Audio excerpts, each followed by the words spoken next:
En el nombre del Padre, y del Hijo, y del Espíritu Santo. Amén. Nos ponemos de rodillas.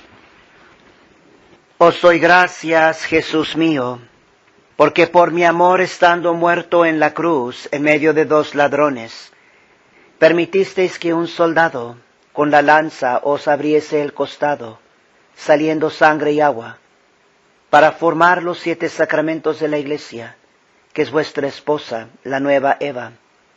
Quisisteis ser bajado de la cruz y puesto en los brazos de vuestra Madre María, y después colocado en un sepulcro. Os doy gracias, Jesús mío, porque por mi amor resucitasteis al tercer día, os aparecisteis a vuestra Santísima Madre, a las Marías y a los discípulos diferentes veces, y os dignasteis enseñarles lo que habían de practicar y enseñar por todo el mundo.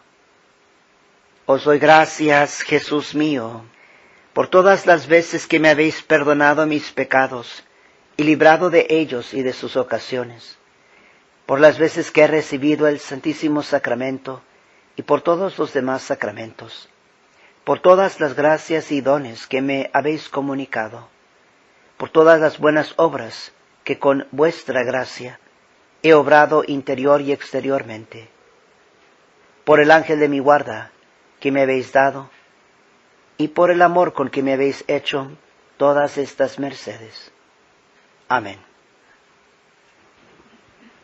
San Pablo dice, porque mi vivir es Cristo.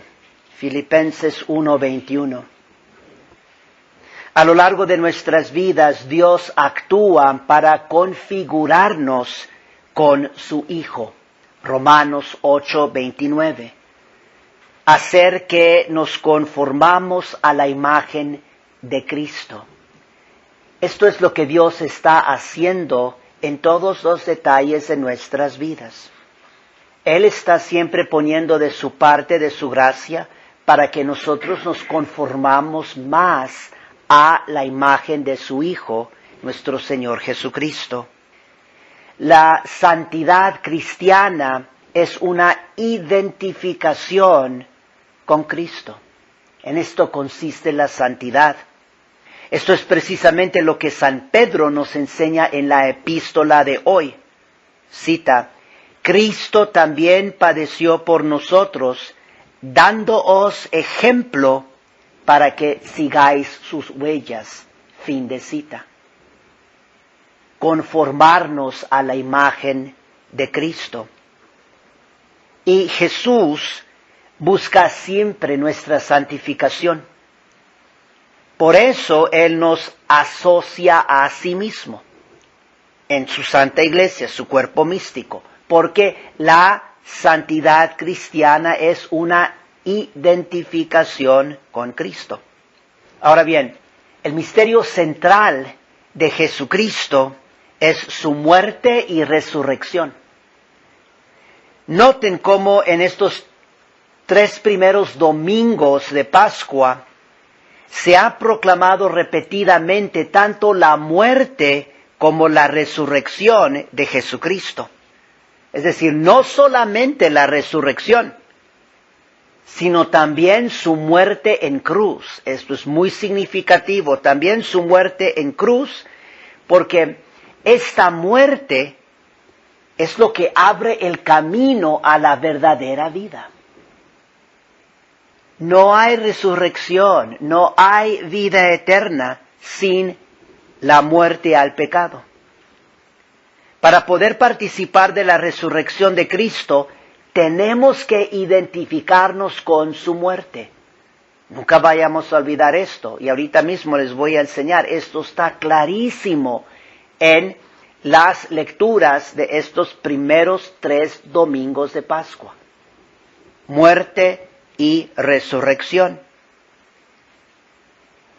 Tocante a la muerte de Cristo y muerte en cruz, debe también de ser claro para nosotros de que Jesucristo entró en una lucha tremenda con el pecado. Una lucha tremenda con el pecado, por eso murió. Y entonces, si ahora lo que nosotros tenemos que hacer es tenemos que unirnos a su muerte, es decir, identificarnos con Él e identificarnos con su muerte. Nosotros también tenemos que estar luchando fuertemente contra el pecado, siempre. Ahora veamos los primeros 3 domingos de Pascua. Les voy a dar un ejemplo tanto de la epístola como del Evangelio. Y lo que van a ver es gran proclamación de la resurrección de Jesús.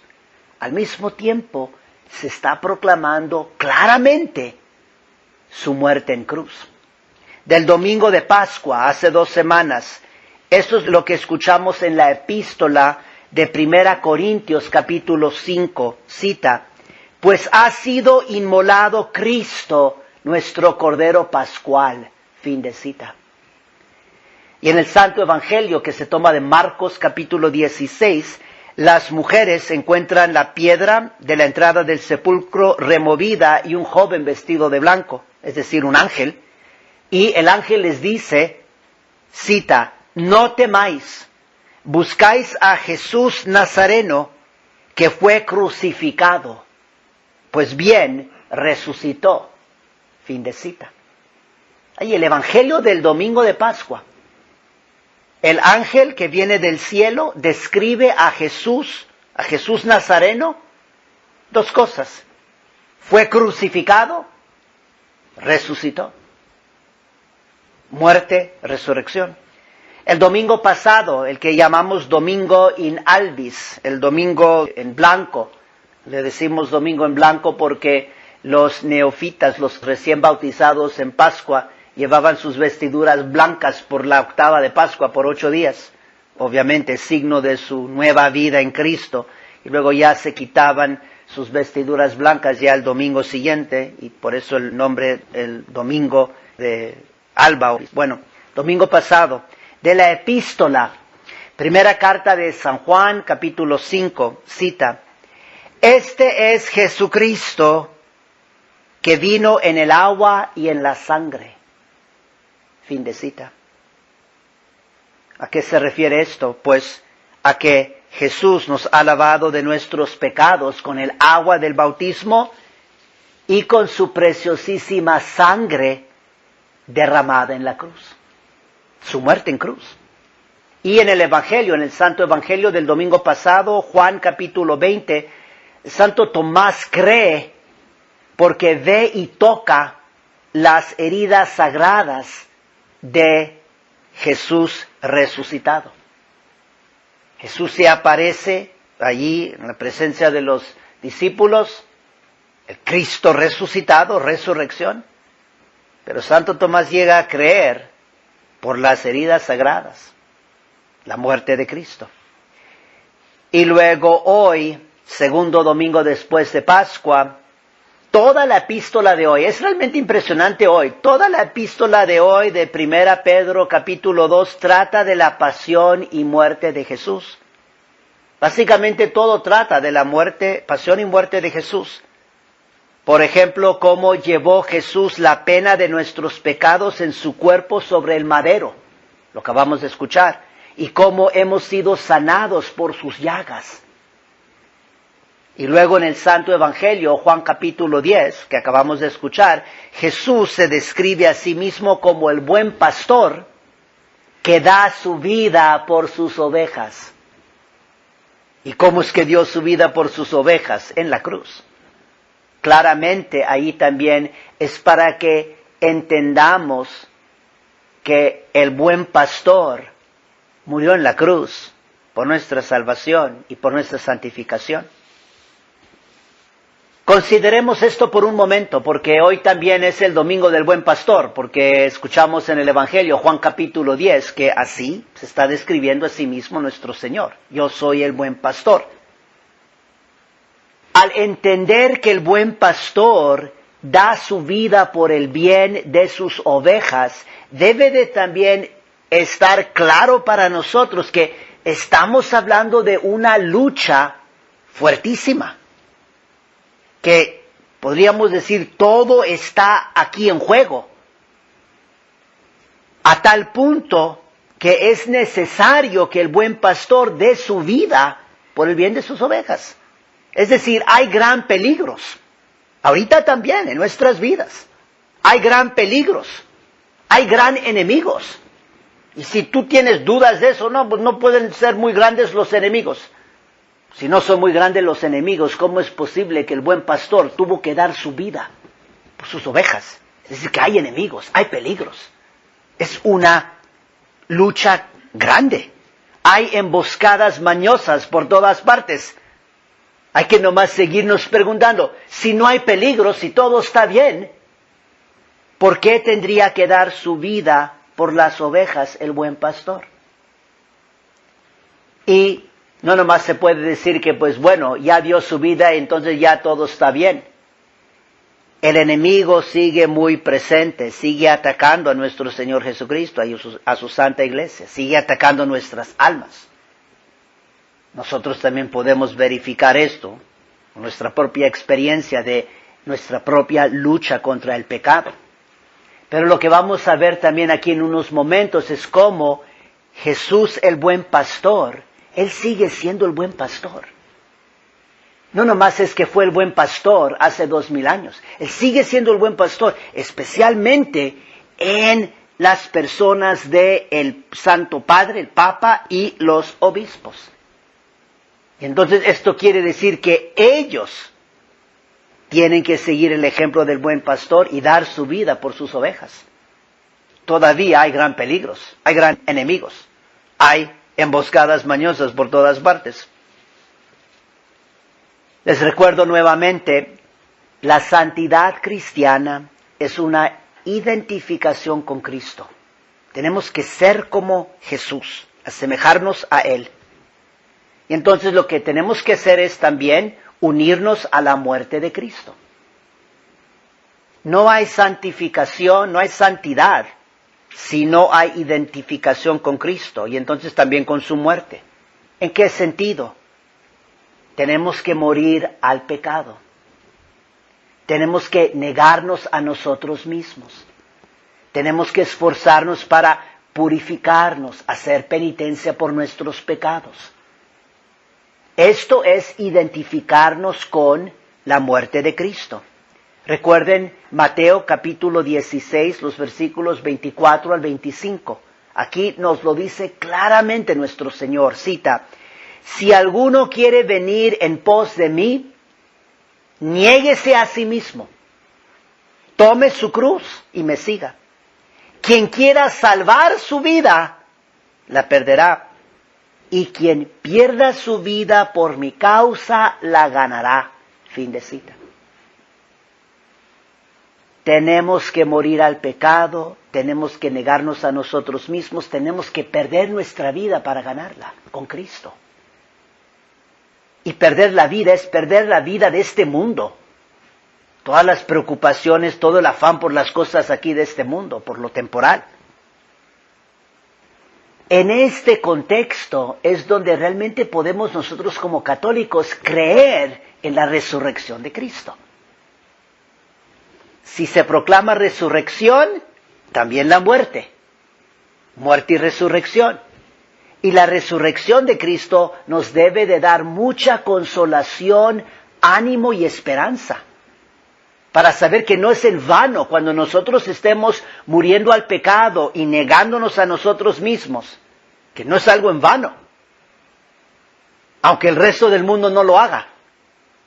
Es entonces donde hay que mirar a la resurrección y saber, si morimos con Cristo, resucitaremos, reinaremos con Él. Ahora, esta identificación con Cristo, he estado hablando como la santidad cristiana es una identificación con Cristo. Esta identificación con Cristo se aplica aún más que a cada uno de nosotros, al Papa y a los obispos. Para ser fieles, ellos, el Papa, los obispos, cada uno tiene que ser un buen pastor que da su vida por las ovejas. Eso es esencial a la iglesia que nuestro Señor Jesucristo fundó. Siempre tiene que haber el buen pastor. El buen pastor, el Papa, los obispos, a semejanza de Cristo, el buen pastor. Ahora, ¿qué significa ser buen pastor que da su vida por sus ovejas?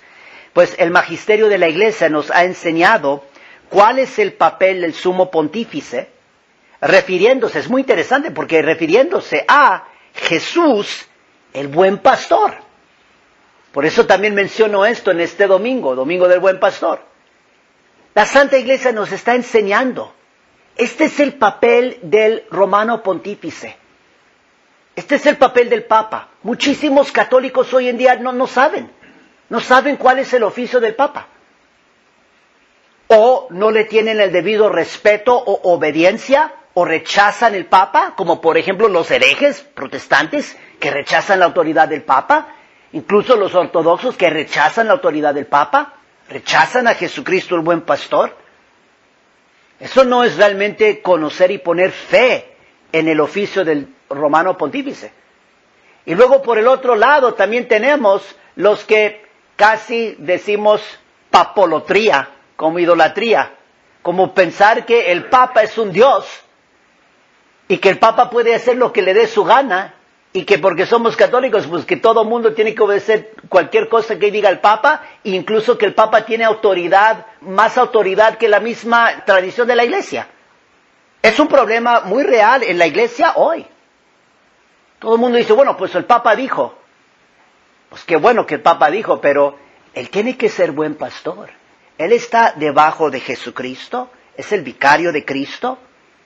Él tiene que someterse a lo que la Iglesia siempre ha enseñado.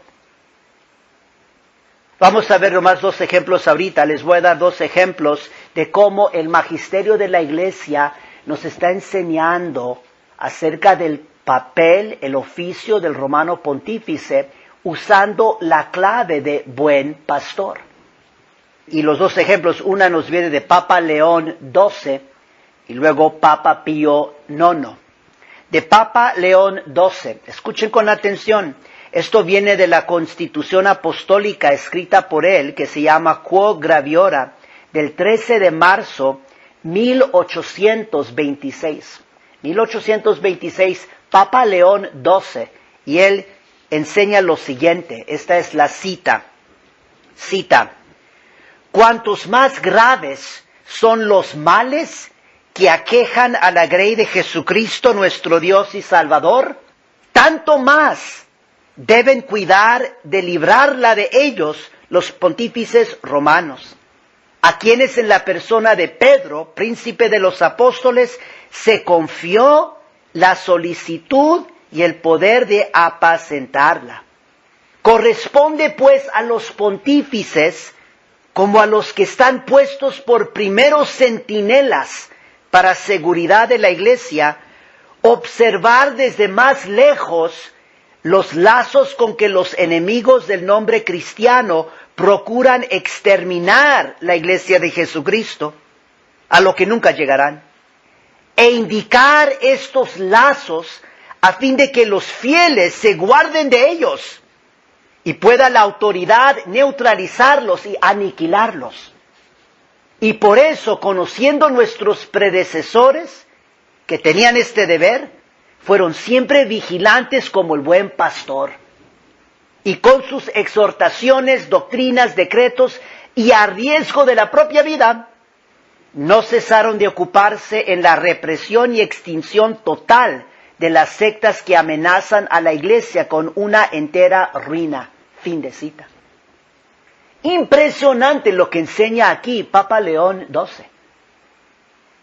Básicamente podemos resumir todo eso, donde él claramente está diciendo, hay grandes peligros. Hay muchos enemigos de la Iglesia que quieren aniquilar, quieren destruir la Iglesia, quieren exterminar la Iglesia de Jesucristo. ¿Y cuál es el papel de los pontífices? De proteger, de usar esa autoridad para neutralizar, para aniquilar a los enemigos, para advertir, él lo dice, como un centinela. Él dice, el sumo pontífice es como el primer centinela. La imagen es como la torre más alta de la Iglesia Católica. Ahí está el sumo pontífice. Es la imagen que usa Papa León XIII. Entonces, él puede mirar más lejos porque está más arriba y puede mirar mejor cómo vienen atacando los enemigos. Y luego usar su autoridad para defender la Santa Iglesia, para guardar la fe, para proteger a las ovejas. Es muy triste, pero es la verdad, que los papas, después del Concilio Vaticano II, se han olvidado de esto. Se han olvidado de esto.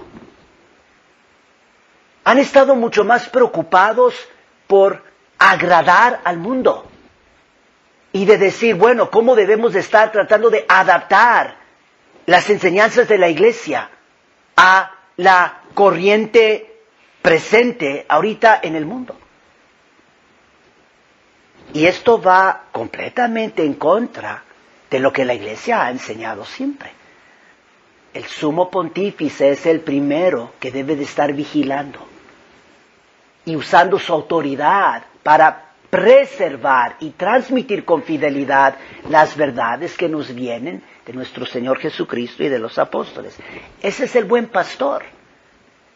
No olviden que en esta descripción que da Papa León XII de cómo los papas, y él dice, nuestros predecesores, tenían este deber, lo reconocían y por eso fueron siempre vigilantes como el buen pastor. Ese es el buen pastor, el que está cuidando de sus ovejas. Sabe que hay lobos. Y luego el segundo ejemplo es Papa Pío IX. Aquí presten también mucha atención porque esta probablemente es la mejor enseñanza que tenemos sobre el oficio del Romano Pontífice. Es por Papa Pío IX y también el Concilio Vaticano I. Es la constitución dogmática del Concilio Vaticano I.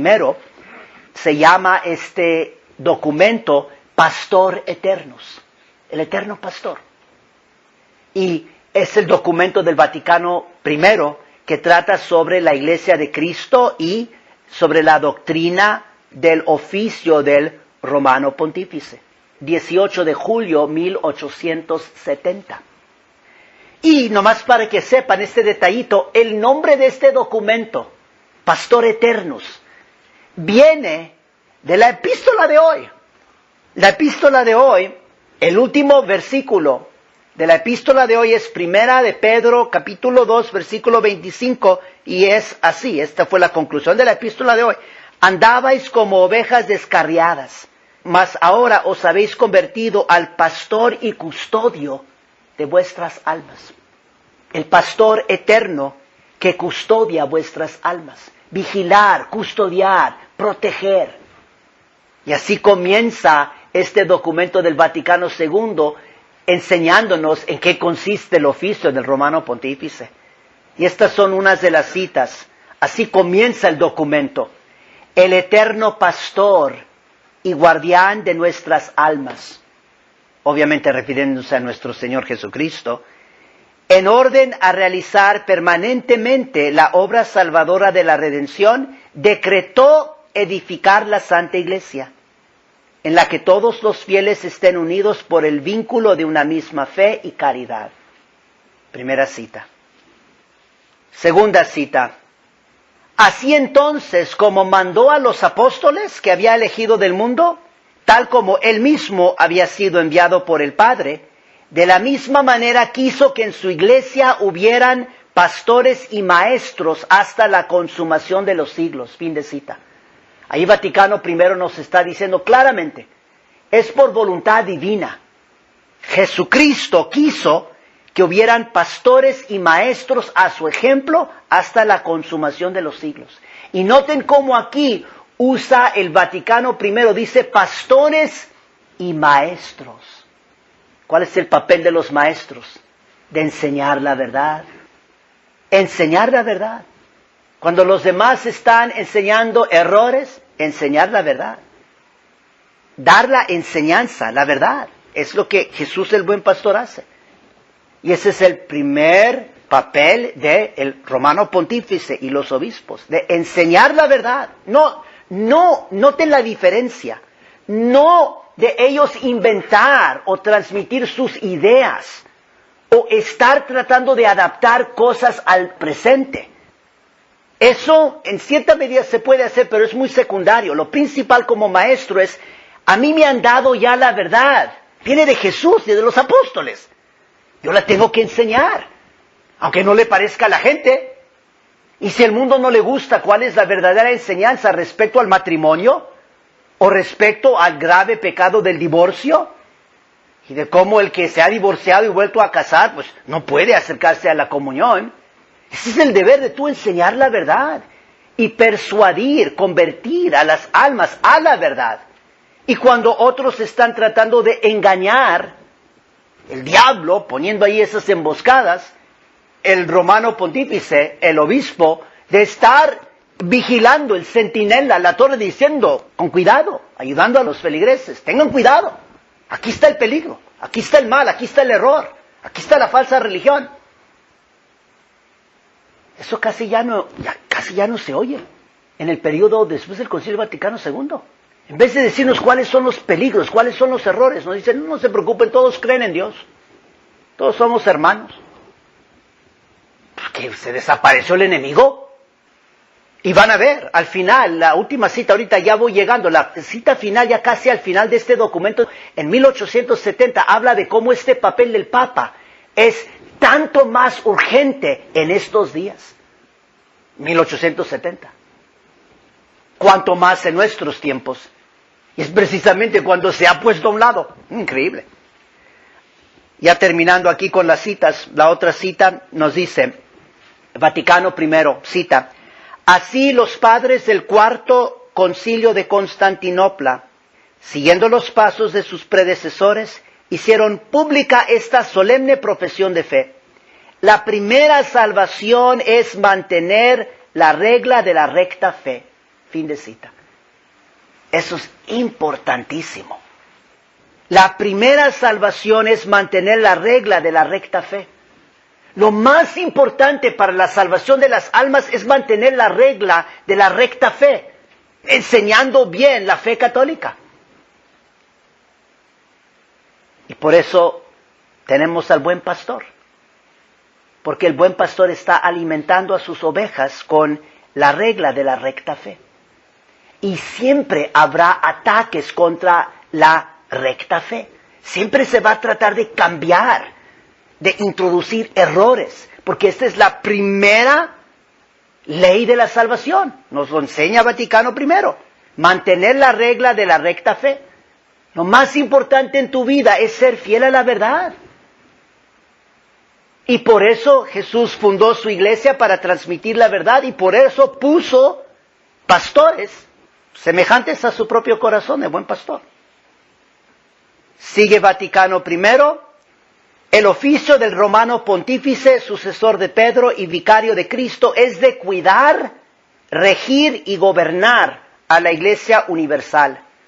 Para cumplir este oficio pastoral, nuestros predecesores trataron incansablemente que la doctrina salvadora de Cristo se propagase en todos los pueblos de la tierra y con igual cuidado vigilaron de que se conservase pura e incontaminada donde quiera que haya sido recibida. Fin de cita. Ahí está el resumen del buen pastor.